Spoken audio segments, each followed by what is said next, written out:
Peace and grace to your soul. Beloved child of God, it must have been late May or early June of 2020. Strange season. The world was between things, between silence and sound, between fear and understanding. That's when it happened.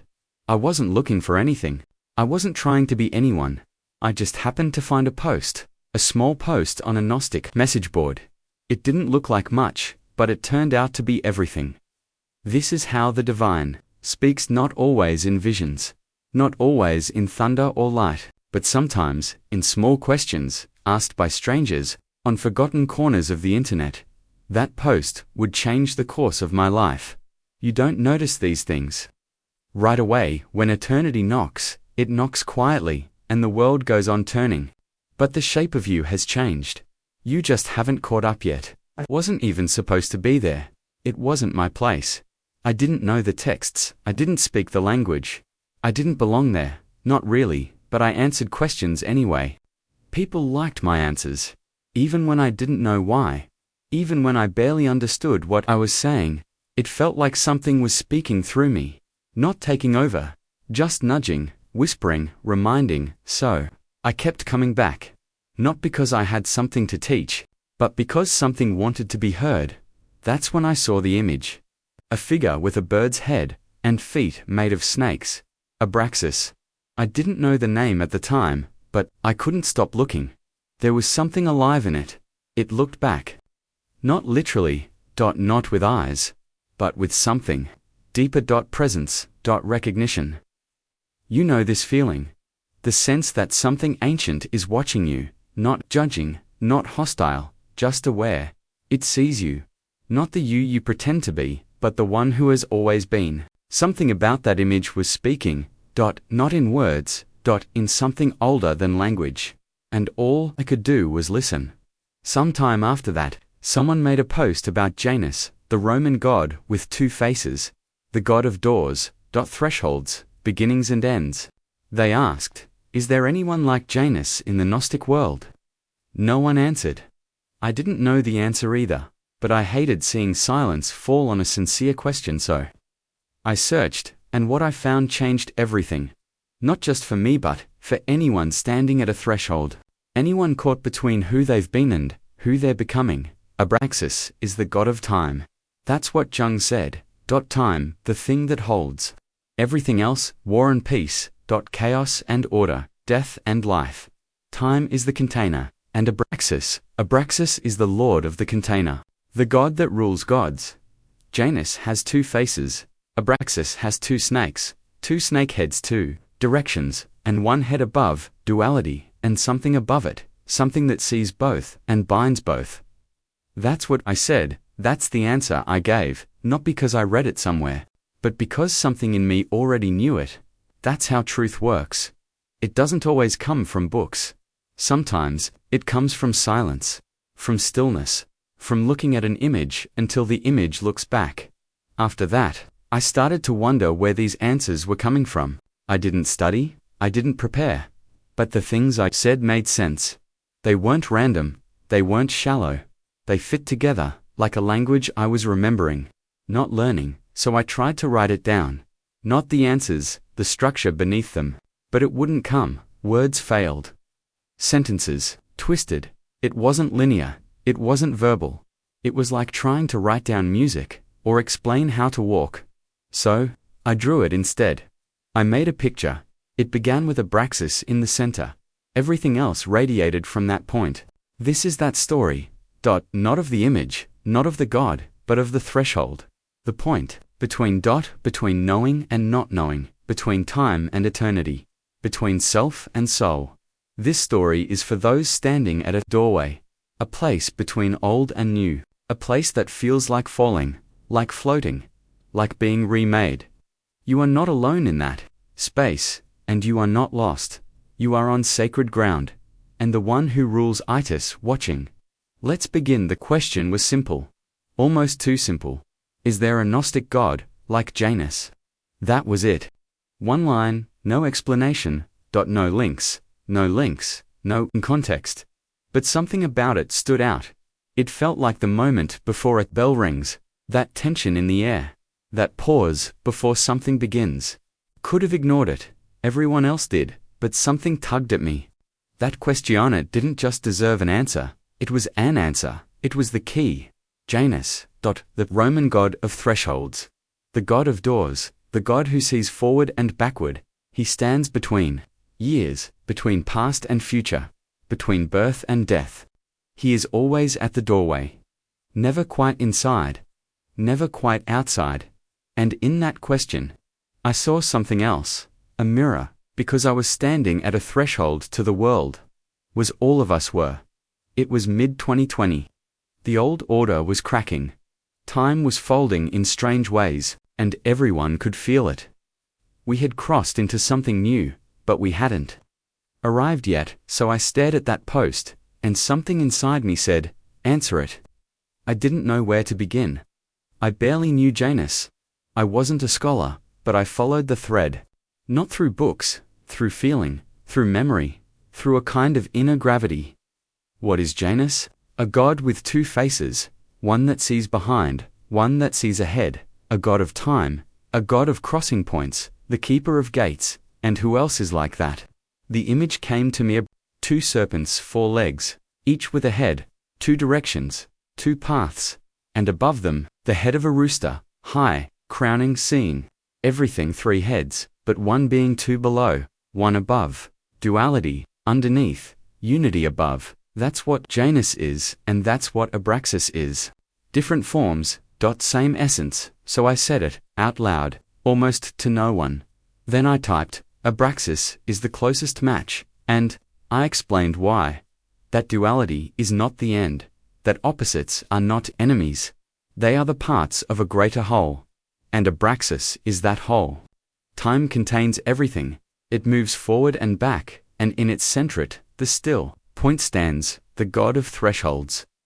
That's what I said. I posted it, and I thought that was the end, but it wasn't. It was the beginning. That post was a doorway, not just for the person who asked, for me, because once I said it, I had to ask, why do I know this? Where is this coming from? Why do these ideas arrive so whole, so finished, when I never studied them? And why do they feel truer than the things I have read? That question didn't get many replies, but it echoed in me. It still echoes, because sometimes, a question isn't just a question, it's an invitation. It's a threshold, and when you cross it you don't come back the same. I kept seeing that image, the one with the rooster head, the whip, the shield, the two serpent legs. It wasn't just a symbol, it was a presence. I could feel it watching me. Not like a person watches, like the sky watches, like the ocean watches. Deep, still endless. I didn't understand it, but I knew it understood me. It was speaking, not in words, in memory, in something older than thought. I found myself staring at the image for long stretches, not analyzing, just receiving, just listening. And I could feel this strange current of truth. Not sharp, not loud, but real. So real, it made everything else seem fake. This wasn't study. This wasn't research. This was recognition. Abraxas wasn't just a figure. He was a force, a law, a presence, a point of contact. He didn't ask for worship. He didn't demand belief. He just stood at the threshold. And something in me stepped forward. I release that this isn't just a god. This is a pattern. This is the shape of transition. Itself, two opposites. One unity above them. Two heads in conflict. One crown in peace. Two snakes. One bird, all bound in a single being. That's what makes him real. Not mythology. Not history. Structure. He is the form of change. He is the law of movement. He is the shape that all thresholds take. And once I saw that, I saw it everywhere in the stories. In the sky, in the world, in myself. Every moment of change has that same shape. Two things pulling in opposite directions, and a third presence above them, watching, holding, balancing. That's why Abraxas matters. He doesn't demand belief, he reveals a law. The law of crossing, the law of paradox, the law of becoming. He shows you the doorway, and he stands at the middle. The god of time, the god of tension, the God of the in-between. And once you see him, you start to understand your own life. Every contradiction, every chaos, every heartbreak, they aren't mistakes, they are thresholds. Every time you are torn in two, there is something higher trying to emerge. That's the voice I kept hearing. Not in my ears, in my center, in that still place where thought fades and only presence remains. Abraxas was not telling me what to think. He was showing me how to see. He was not offering facts, he was giving me form, and every time I returned to that image, something new clicked into place. I saw what I was, a contradiction, a soul made of opposites, a being between two worlds, and that wasn't a flaw. It was the design, it was the plan, it was the shape of truth, the truth that we are not meant to be one thing, we are meant to become many things and then hold them together, not to choose, but to contain, not to flee tension, but to become the vessel of it. And in that vessel, that's where time happens, that's where God enters. That's where new things are born. Abraxas is not a comfort, he is a clarity. He is what meets you at every turning point. Not to carry you, but to hold the door open while you decide either or not to walk through. And once I saw that, I couldn't unsee it. He was everywhere, in the silence before the choice, in the pull between yes and no, in the ache of letting go, in the hope of beginning again. He is not on either side, he is in the between, and in that space, that sacred, painful, beautiful space, he waits. Not to lead you, not to test you, but to witness you, to watch you become what only you can become, because that's the law of thresholds. They are not about arriving, they are about changing. And every time you change, every time you cross, Abraxas is there. Not as a god to follow, as a symbol to remember, as a truth to stand in. And once you know thatens, you feel that you begin to see every indingus a beginning, every conflictus an opportunity, every moment of thirst as the space right before birth. And that's when you stop being afraid of the crossing. Because you know who guards the gate, and he is not there to keep you out, he is there to show you the way in. So I gave the answer not from knowledge, from knowing. I typed it simply. Abraxas is the closest thing I know to Janus, the god of thresholds. I wrote why. I told the truth, at least. The truth that came through me, two snakeheads for feet. Like Janus's two faces, each looking in a different direction. One sees what was, one sees what will be. But Abraxas has something Janus doesn't. A third head above, watching both, not just past and future, but presence, totality. Abraxas is not caught in the timeline. He holds it, he binds it, he weaves the opposites together.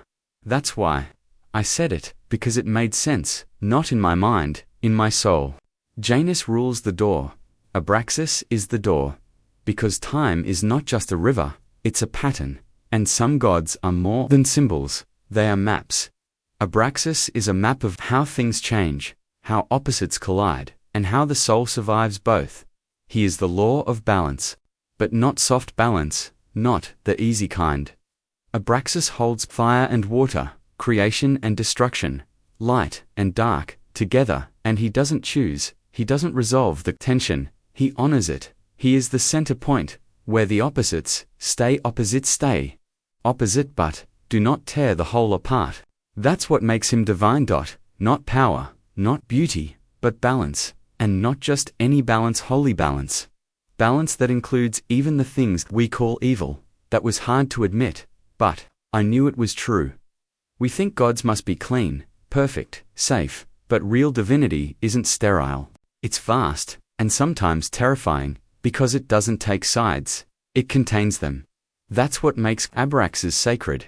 He is the container, the place where everything belongs, even the things we don't understand.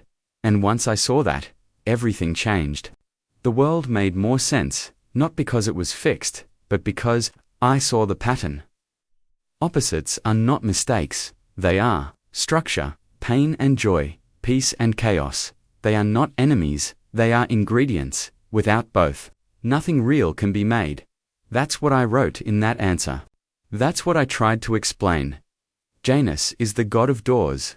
Abraxas is the door itself, the crossing, the clash, the convergence, not this or that, this and that, together, at once.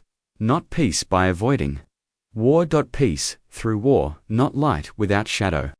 Light that includes shadow, because the whole is not one side. The whole is the sum. And the place above. I saw that clearly, and I said it clearly, even if no one replied, even if no one believed it. I knew, and I had to speak, because truth doesn't always shout. Sometimes it whispers, and all it needs is someone willing to listen and say what they heard. That's what I did, that's all. I did. But something changed after I did. The world didn't look the same. My thoughts weren't the same. I wasn't the same. Because when you speak truth, even a strange, quiet truth, you become part of it. You carry it. You hold its shape inside. You become its vessel, and that's what I became. Not a priest, not a prophet, just a threshold, and through me, something was moving.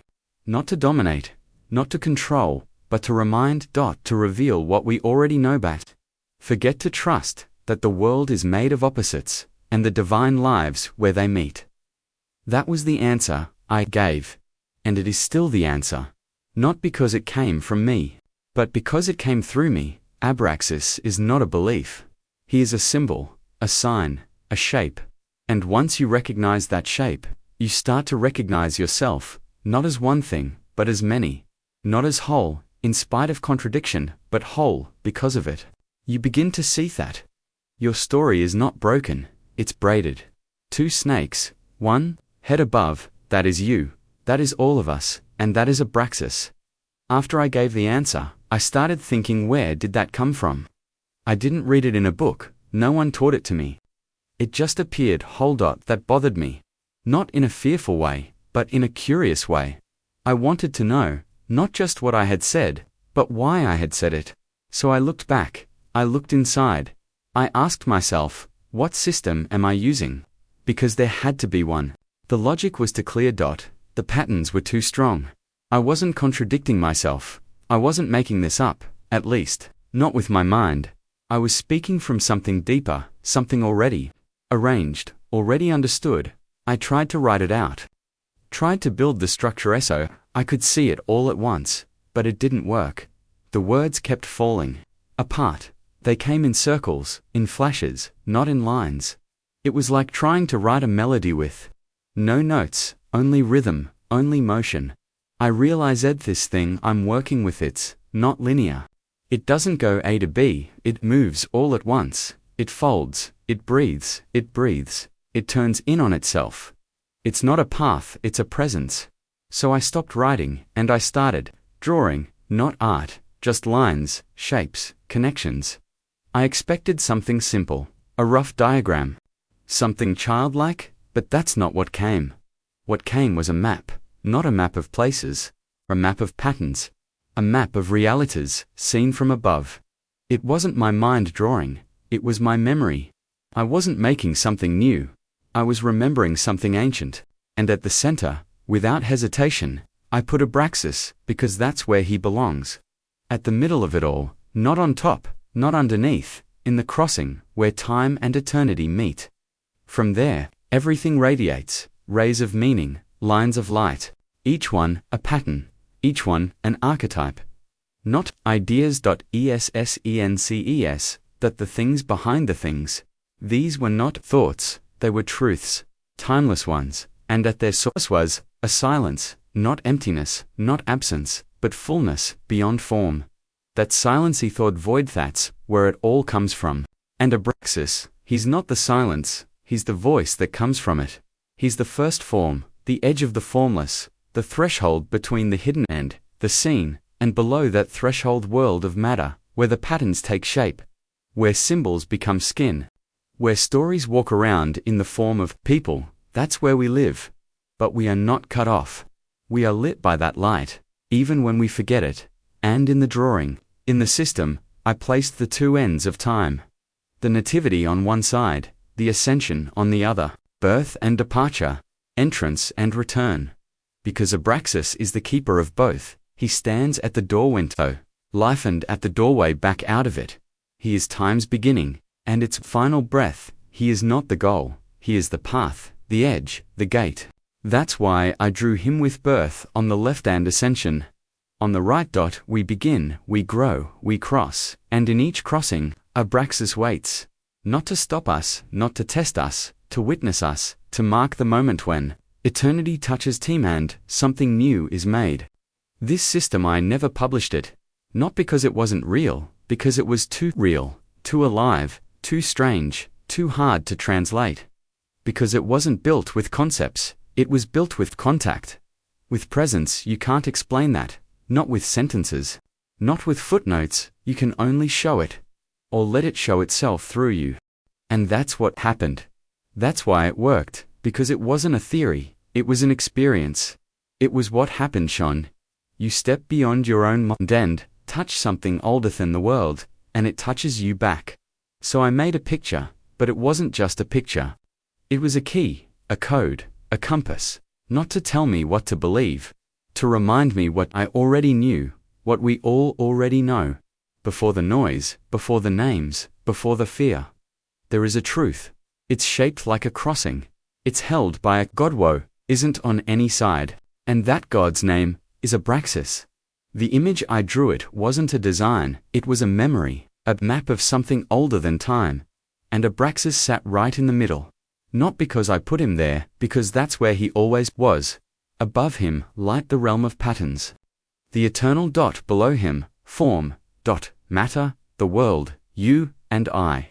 Walk through dot, and in between threshold. Where idea becomes body. Where silence becomes sound. Where heaven bends into the shape of a person. That's Abraxas. He doesn't rule from a throne. He hovers over the water. Just like it says in Genesis, the Spirit moves over the deep before creation begins. Before light is light. The threshold, he is not the creator, he is the transition. That's why I say, he is the God of time, not seconds and minutes, but sacred time. Moments of transformation. Moments of revelation. He stands where two realities touch, where the invisible beaks real, and that's why he matters. Not just as a symbol, but as a cosmic role. He belongs there, at the hinge, at the fold. In the drawing, that's what I tried to show. Above him, eternal forms. The rays of archetype, pure meaning. They don't move, they are beneath. Him, time, motion, becoming, and in the middle Abraxas, the crossing point, it fits. It fits with the stories. With the stars, with the spirit of myth. Because myth is not false, it's how the deep speaks. And the deep always speaks in symbols. That's why Abraxas appears the way he does. A rooster head, two serpent legs, a whip, a shield. Not random, not decorative. Each piece is a signal, each part a message. The rooster wakes us, announces the dawn, reveals light. That's the head, the serpents. Crawl, guard secrets. Symbolize change, that's the foundation, and the whip, that's power. The ability to act, to stir, to direct, while the shield, that's protection. Holding space, keeping order together, they form the full range of divine function. To stir and to shield, to wake and to wait, to slither and to rise. This creature, this symbol, it doesn't resolve tension, it reveals it, it makes it holy, because duality is not a flaw, it's the point, and Abraxas lives right at that point. Even the calendar reflects it. Abraxas, 7 letters. Those letters add to 365 days in a year. The full cycle, the full circle, and where does the year end? Where does it begin? At the threshold. Just like Janus stands in January, Abraxas stands at all edges. He is not bound to one. He is the edge itself, the border between seen and unseen, between now and not. Yet, that's why people saw him in dreams. Why the ancient world put him on amulet. Not to own him, to remember him, to keep close. The reminder, you are always crossing, every breath, a beginning, every thought, an end. And in that crossing there is holiness. We forget this. We think gods only live in heavens or in temples, but some gods live in movement. In becoming intention. And Abraxas is that God. He is the one who keeps opposites from destroying each other and keeps them from fusing too soon. He holds the space open so the full range of truth can be seen. Not this, not that, not this, and that together. And when that happens, that awareness comes will change. Not into something else, but into more of what we already are. We become aware of our own thresholds, our own betweeness, our own divine contradiction. And that awareness is what makes us human, and maybe something more. That's what the drawing was. For not to teach, to witness, to hold space for that truth. Because once you see it really can never forget. You begin to sense that every panis a doorway, every joy is a clue, and Abraxas stands in all of them, waiting, watching, not judging, just holding the tensions. You can become what only you can become. That's the cosmic place of Abraxas. Not high, not low, not far. Here, always here, where two things meet, and something new begins. After the drawing came the signs. Not just ideas, not just images. Signs in the real world, clues, echoes, messages from the pattern itself. I kept seeing Pisces, again and again, and I realized this constellation looks exactly like Abraxas to fish, swimming in opposite directions, tied by a line. Two heads, moving away, but never apart, like the two snake heads on Abraxas' legs, and the line between them, that's the tension. That's the holding. It binds them, not to limit, to unify. That's when I knew Pisces is his image in the sky, not by accident. By design, because Pisces is the last sign, the end of the zodiac, the final breath before the new begins, and Abraxas is the god of endings and beginnings. He is the closing of one age, the opening of the next. And it's not just in astrology. It's in the calendars too. Pisces rules February and March, right before the spring, and what happens then? The equinox, the new year, in ancient systems, Assyrian, Hindu, Iranian year, begins with the equinox. Not January, March. Right, at the end of Pisces. So Abraxas, like Pisces, stands at the gate. The gate of time, the gate of becoming. Even his name says so, 7 letters, 365. In total value, the week has 7 days. The year has 365. He holds both ends. He marks the whole, and January. That comes from Janus. The other gatekeeper, one face forward, one face back. So we see a pattern, a message, hidden in plain sight. Thresholds matter, and they are guarded, not to block us, but to test us, to transform us. These gods, these symbols, they are not superstition. They are archetypes, they are truths, the soul already knows, and when you recognize them, you wake up not to fantasy, to pattern, to structure, to meaning.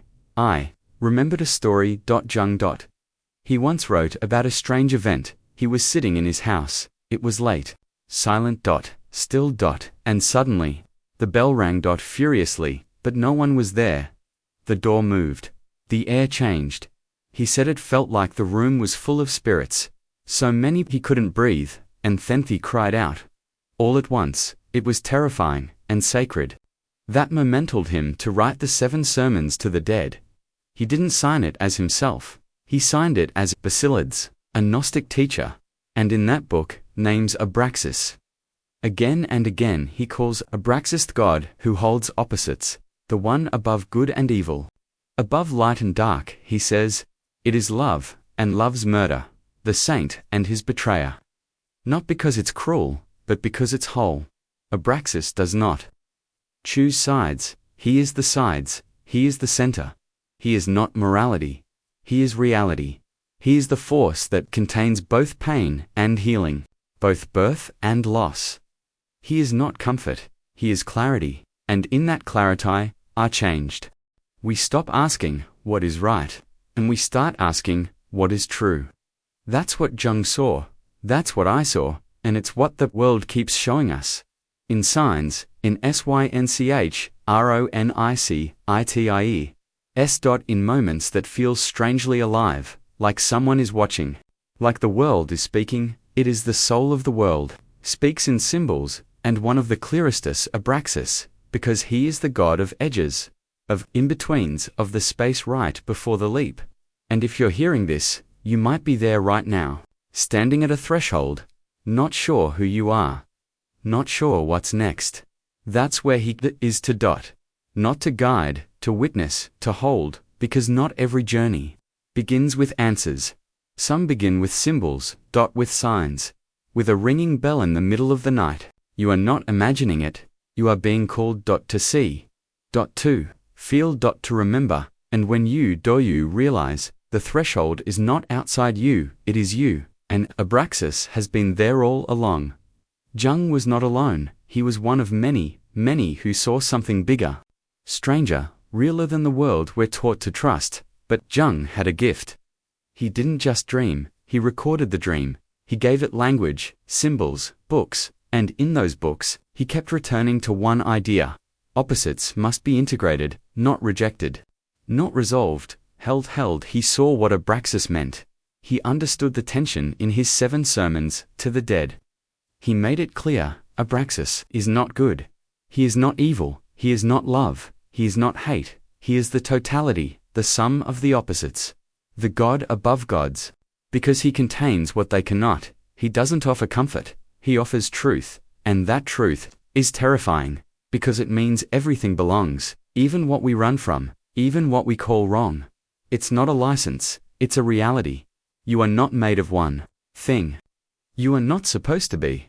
You are made of contrast, of contradiction, and Abraxas is the symbol of that, of the fire that purifies, not by choosing, but by holding both. Jung called this the psychic split, the tearing between good and evil, between Christ and Antichrist, between light and shadow. Anicetus is the age of Pisces. 2 fish, 2 forces, pulling, but the next age. Aquarius. That is, the age of the pouring out of integration, of reconciliation. And Abraxas points to that future, where the war ends in it, because one side wins both, because both are seen and balanced. But Jung didn't have all the answers. He laid the groundwork. But others came too. One of them was Rudolf Steiner.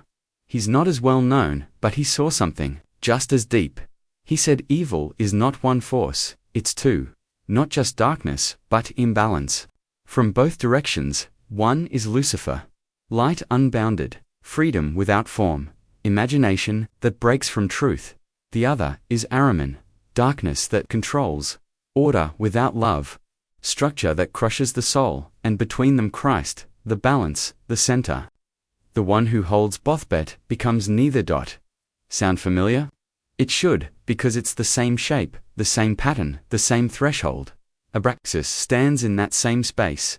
He is not Lucifer, he is not Ahriman, he is not Christ, he is the force that makes room for all three. Steiner believed this triad was essential. He said if you reduce it to two, you lose the truth. Because duality tricks us, it makes us pick sides, it makes us call one thing good and the other bad. But truth isn't in the sides, it's in the space between. That's what makes three sacred. 2 poles. 1 center. Up and down. And the point of balance. That's where creation happens. That's where the soul grows, and that's where Abraxas waits. Steiner warned, if you call Christ one side of a duality, you remove his meaning. He becomes a weapon, a concept, not a living center. And if you do that, you fall out of alignment with the cosmos, with yourself. Because truth needs three. Look anywhere: body, soul, spirit, past, present, future. Father, Son, Spirit, three. Not one, not two. Three. Even numbers reflect this. 369. The sacred circuit. Tesla once said, understand these numbers, and you understand the universe. Why? Because they show balance. Recurssion. Infinity. And what is Abraxas if not that? A symbol that never ends because it never resolves. He holds. He contains. So when Jung sees the conflict of the age, and Steiner sees the war of spirits, both are seeing Abraxas, not by name, but by shape. Because you don't have to say his Nemito, see his work. Every threshold, every conflict, every time a person breaks and becomes more whole than they were before, is there. Not to stop it, to witness it, to remind us, this is not chaos, this is creation. The dark night, the deep wound, the sharp turn, that's not failure, That's the edge of something sacred, and Abraxas is the edge. He is what you meet one, your life becomes something else. Something you didn't plan, something you didn't ask for, but something true. That's what these visionaries saw. Not a religion, not a rule, a rhythm. And once you see it, too, you start to realize, you're not here to win the war. You're here to hold the middle. To balance dot, to bear dot, to become dot, and that becoming that. Space between opposites holy Abraxas is not the enemy. He is not the savior. He is the process, and the processes sacred. The cosmos isn't built on duality, it's built on triads, not to forces fighting. 3 forces forming. That's the real structure. The one behind all things. 2 poles. 1 center, left, right, balance. Birth, death, life, yes, no. The question. It's always 3. This is the secret hidden in plain sight. Duality blinds us, it makes us choose. It tells us one side is right, the other is wrong. But truth lives in the third thing, the unspoken, the space between. That's where Abraxas exists. He's not the pole, he's the pattern, he's not the answer, he's the frame the answers fit in. That's why he's hard to define. Why people get uncomfortable. Because he refuses to be simple. He refuses to be either. He is always both, and more. Think of fire, it burns, it warms, it destroys, it gives life. Which one is it? It depends on how it's used, on who holds it, on when it appears. That's Abraxas, not an object, a force, a frame, and like all sacred frames it appears in threes. Jung said the Christian psyche, split in 2. Christ and Antichrist, at war inside the soul. But Steiner said there's a third. The balance. Lucifer on one side, Ahriman on the other. Christ in the middle. One tries to free us to fast. The other tries to bind us too tight. But the center third is where freedom becomes wisdom. Where limits become love. Abraxas fits that structure. He is not one of the poles, he is the force that holds them apatand, together, like a spine, like a root. And this isn't just spiritual theory, it's everywhere. Look at nature, look at time, past, present, future. 3. Look at the body, brain, heart, gut. 3. Even at the atomic level. Proton, electron, neutron. 3. Matter itself is triadic. Life itself is balanced in threes, so why do we keep trying to live in twos? In either or, in good versus evil? Because it's easier, cleaner, but it's not real. Truth isn't clean, it's alive, it breathes, it stretches, it holds tension, and that's what 3 does. One pushes, one pulls, one holds. That's the cosmic order, and Abraxas is the symbol of that order. He is not nice, he is not safe, he is true. And truth isn't always comfortable. But it is freeing, because once you see the third, you realize you don't have to choose a side. You can stand in the middle. You can be the vessel. You can carry the tension, and become something whole. That's what the cross means. Not just suffering, but structure. 2 beams. 1 center. That center is sacred, because it unites heaven and earth, spirit and body, and the one who hangs. Veranos. What Abraxas knows. You must contain both to be complete. 3 years of ministry. Risen on the 3rd day. Crucified between 2 thieves. 3 again and again. The number returns, because it's not a number, it's a pattern. And patterns don't lie. Abraxas isn't mentioned in scripture, but his shape is. His logic is, because he's not just a being, he's a principle, a law, written into the bones of existence, and once you see it everywhere.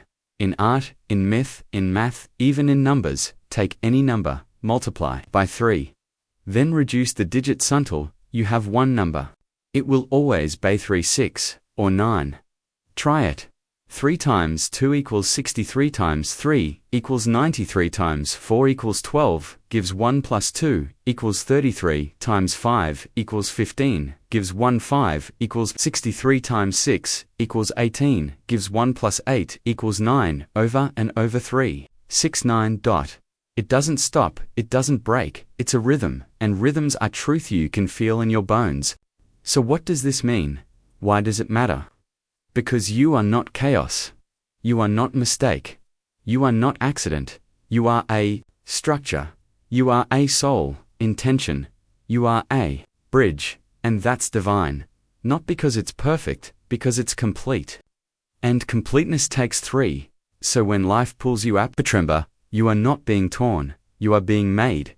You are not falling, you are crossing. And at the crossing, at the Centaurus is not to save, not to punish, to witness, to remind you, this tension is holy.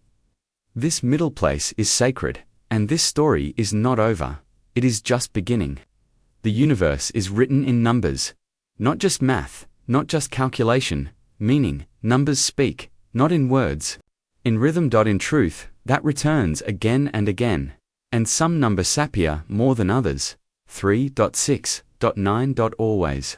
Them. Why? Because they don't belong to quantity, they belong to structure. They're not how many, they're how real. Tesla once said, if you knew the magnificence of 3, 6, and 9, you would have the key to the universe. He wasn't exaggerating. He was pointing to the pattern behind the pattern. Abraxas is in that pattern. He doesn't have a throne, he has a shape too. Below. 1, above. Opposition, beneath, unity above, that's 3, and 3 repeats. Circles have 360 degrees. 3 plus 6 plus 0 equals 9. Half of that is 180.1 plus 8 plus 0 equals 9. Half, again, is 90.9 plus 0 equals 9. Divide, again, 45 degrees. 4 plus 5 equals 9. Keep going. 22.5 gives 2 plus 2 plus 5 equals the 11th of September. 25 gives 1 to 5 equals 9. It doesn't stop, because circles aren't just shapes, they are cycles. Wholeness. Infinity. And their codice, written in 9. The full cycle, the closed loop. Abraxas lives there, not on the edge, at the axis, the center of the wheel. The still point where movement begins and ends. So when I saw the numbers, I didn't just see digits. I saw a voice. A message. 3 is the seed. 6 is the growth. 9 is the completion. Not as steps, as forces, as pulses in the heart of the cosmos. And if you live by them, you start to feel how aligned life becomes. You stop rushing, you stop forcing, you start trusting the cycle. The sacred circuit. Beginning. Becoming. Balance. That single quotes as what Abraxas holds. Because he reminds you, there is a code, there is a code, there is an order, even in the chaos. Especially, in the chaos, you are not lost, you are cycling, you are moving through the pattern. And that pattern is sacred. Even suffering fits. Even failure belongs. Because everything feeds. The code. All opposites fuel the whole. So when things fall apart, Abraxas appears. Not to fix it, to show you this breakingness, also birthing. This chaosis, not the end. It's the turn. The wheel.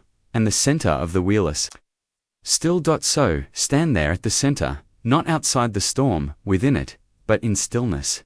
You are not here to escape, you are here to align, to become the place where the code completes itself. And when you do, when you see it, you begin to live differently. You stop running from paradox. You stop hiding from pain. You start to see that, all of itis, part of the song, and you are not outside it. You are a note, a beat, a pulse, in the breath of God. So when you feel like giving up, remember the numbers. 3, 6 and 9. Start with 1. Multiply. Reduce. The digits. See what returns. It always comes back. That's how you know it's real. It returns, and so will you, because your story is not a line, it's a circle, a spiral. Moving forward, be returning again, and again to your center.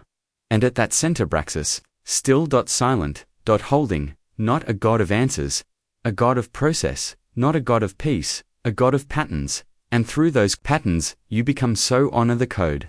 Honor the tension. Honor the part of you that holds both light and shadow, because that part is divine, and Abraxas it, he has always seen it. So here we are at the end, or maybe just another beginning, because endings aren't final, they are folds. Thresholds, openings wearing the mask of closure. That's the first thing Abraxas taught me. Nothing. truly ends, it changes form. Even death is a door. That door doesn't close, it turns, and in the turning something, ancient moves. Abraxas is not a god of answers. He is a god of passage. The passage between who you were and who you must become, the passage between belief and knowing, between old self and new spirit.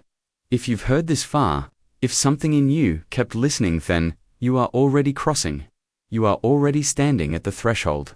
And maybe now you understand the image called to you, why the name stayed in your head, why the symbol felt alive, because it was dot, not literally, dot, not physically, but spiritually.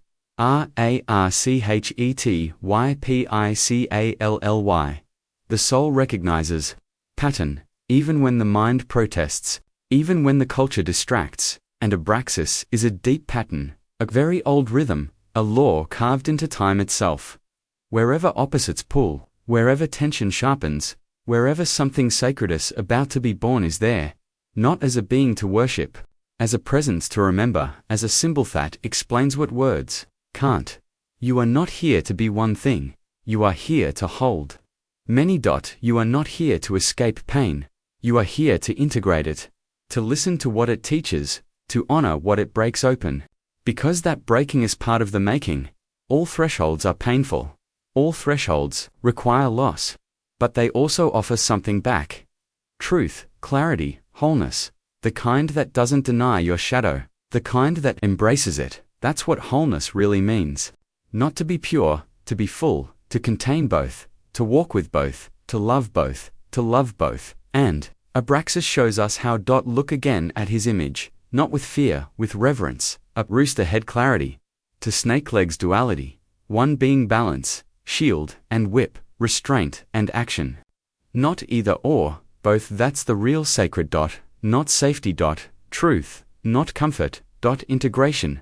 You can feel this, can't you? This strange peace in the center of chaos, that's the threshold. And you're in it, and that's why you're not alone, because every soul that crosses walks with others. Invisible maybe, but real. We are all threshold beings, born in transition, living in tension, and in that shared space, you meet. Not just with each other, with what is greater than us, with the source, with the pattern. With the God who waits in silence. Not to judge. To reflect. To hold a moroto, what you already are. That's the final truth. Abraxas doesn't give you anything new, he helps you remember what has always been inside you, the wisdom you buried, the strength you doubted, the unity you feared to claim. It's already there, in your bones, in your breath. You are the threshold. You are the pattern. You are the point where time and eternity meet. And every time you honor that, you step into your own divine shape, you become the crossing, not between places, between realities, between forgetting and awakening. Between becoming and being. So let this be your reminder. You don't have to be one thing. You don't have to have it all figured out. You only have to stand at your own edge with your whole self and walk forward with reverence. Because the moment you do, the moment you stop running and start remembering, Abraxas appears. Not to save you, not to speak, just to witness, to say, yes, you are on the path. Yes, this is what it feels like. And yes, you were made for this.